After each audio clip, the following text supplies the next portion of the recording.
Gusto nyo bang malaman ang mga ingredients ng ating Pinoy sorbetes na pang negosyo? At gusto mong malaman kung paano gumawa ng ice cream na masarap? Ito ang para sa iyo. Samahan nyo ako hanggang dulo. Ito na po yung mga ingredients natin. Ayan, makikita nyo po sa screen yung mga sukat.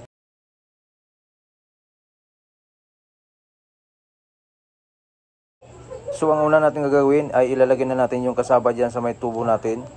At pagkatapos ay isunod na naman natin yung gata at haluin para matunaw yung kasaba. Kapag tunaw na po yung kasaba, buhusan na natin ng pinakulong tubig. Siguraduhin lang natin yung tubig natin ay kulong-kulo po siya para matluto yung kasaba natin. Pagkatapos natin ibuhos yung pinakulong tubig, haluin natin agad para maglapot siya. Kapag lumapot na at parang makinis na talaga, luto na po yung kasaba natin at pwede na natin ilagay yung mga ingredients dyan. Sa ganitong paggawa ng ice cream ay matagal talagang masisira yung ice cream natin, aabot po ng 1 buwan. Ganito lang pala natin siya haluin, parang binubungkal-bungkal lang natin. Kapag ganito po na parang lumulubo na yung ice cream, ayan, kung napapansin nyo, lutong-luto na po yung kasaba natin dyan. So pwede na po natin ilagay yung mga ingredients. Ilagay na natin yung beer brand. Kapag beer brand yung gamit natin, masarap talaga yan, wala nang tatalo dyan. So ganito lang pala natin haluin mga idol. Mabilis lang pong matunaw yan, hindi po kagaya sa Milk Boy na matagal pong matunaw yung Milk Boy. So bali 2 pack pala yung beer brand natin na magagamit dito mga idol. 2 pack na tag 300 grams bawat isa. So bali 600 grams lahat ang magagamit natin dito. So kapag ganyan na po yung texture, pwede na po natin ilagay yung asukal. O diba mga idol, napakabilis matunaw yung beer brand. Yan, kung napapansin nyo, makinis na po siya. Talagang pinong-pino talaga siya. Yan. So pwede na natin ilagay yung asukal dyan at condense. So bubuksan muna natin yung condense. Alaska condense pala yung ginagamit natin mga idol. Hindi tayo gagamit ng ibang mga condense. Kahit isang lata lang yung ginagamit natin dyan, pero napakalasa talaga yan. Ayan, ilagay na natin yung asukal. So tamang-tama talaga mga idol, pagka mahalo na natin yung lahat ng ingredients, talagang saktong-sakto talaga sa tubo natin. Hindi siya umaapaw, talagang sakto lang talaga. Ang pagpakulo ko pala sa tubig mga idol, hindi ko na po sinusukat-sukat. Ini-estimate ko na po kung gaano kadami po yung 7 litro na tubig. Kabisado ko na po yung dami ng tubig na pinapakulo ko mga idol. Pero siyempre, kapag gagawa kayo, siyempre susukatin nyo talaga dahil siyempre hindi nyo pa alam kung gaano kadami yung 7 litro. So kailangan nyo sukatin. Pagkatapos nga pala nating mahalo lahat mga ingredients, so ibabad na natin mga idol. Kung napapansin nyo, may 2 tubo po dyan. So naka-ready na po yan para pangbabad natin. Ayan, ilalagay na lang natin yung tinimpla natin na ingredients. Ayan. So magdamag po yan mga idol. Bukas ng umaga po yan natin papaalsahin. Lagyan ng yelo tsaka asin. Malamig na malamig po yan dahil yan po yung yelo natin na ginagamit kanina. Yun, umagang umaga na nga mga idol. 6:30 na ng umaga. Umpisa na naman tayo sa ating hanap buhay. Ganito lang talaga ang trabaho natin sa araw-araw. Gagawa ng ice cream, pagkatapos gumawa, magtinda na naman. Pagkatapos magtinda, mamalingki na naman. Pagkatapos mamalingki, gagawa na naman. At least kahit papano mayroon tayong pagkakitaan sa araw-araw. Ang ganda ng panahon mga idol. Sana hindi umulan ngayon para makapagbinta tayo ng maayos. Yun, ang ganda ng sikat ng araw.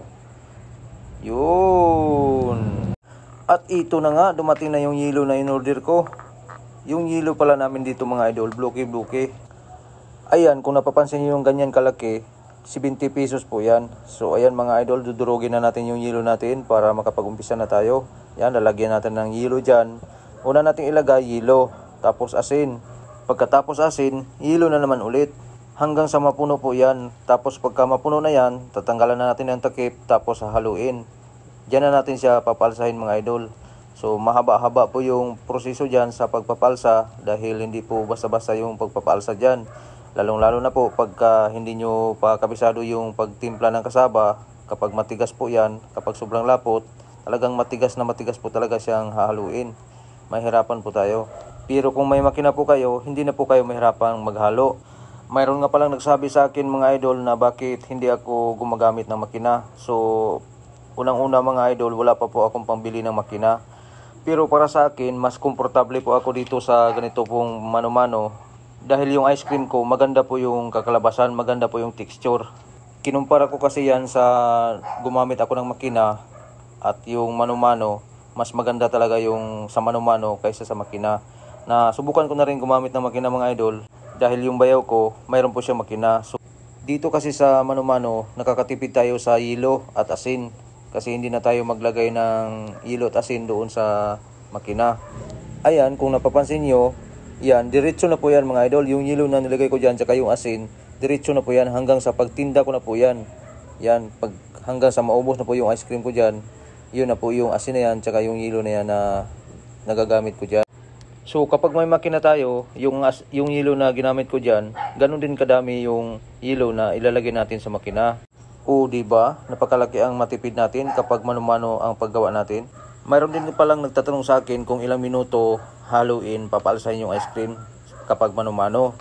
15 minutes mga idol, 20 minutes, tapos na po yun ng papaalsa natin dyan. Dumadami na po yung ice cream natin. Parang sa makina lang din, ganun din sa makina, mga 15 minutes, 30 minutes. Depende po sa makina kasi may makina din po na mahina ang ikot. Aabot po ng mga siguro isang oras.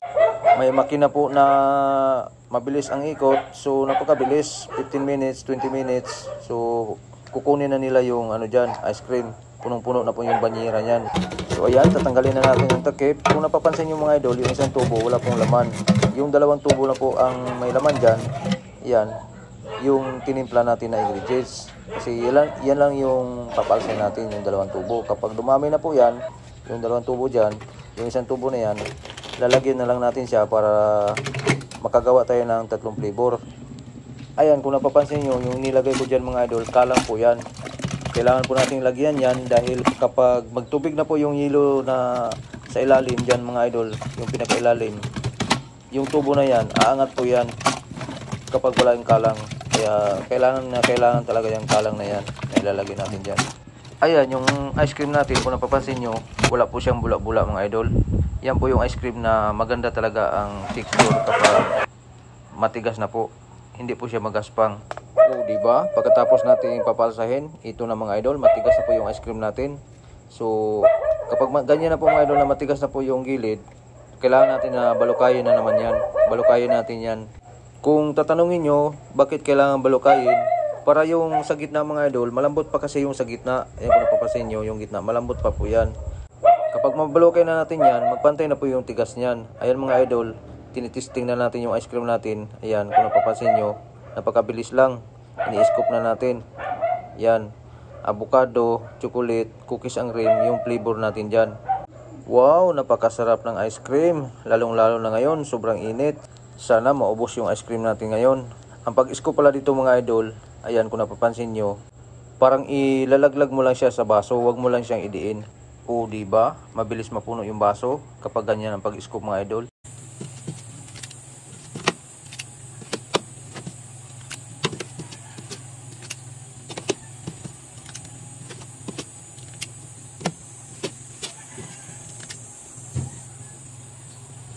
Yun, ito na yung finished product natin mga idol. Ayan, napakasarap yung ice cream natin. Makinis na makinis talaga mga idol. O diba? Thank you for watching. Bye bye.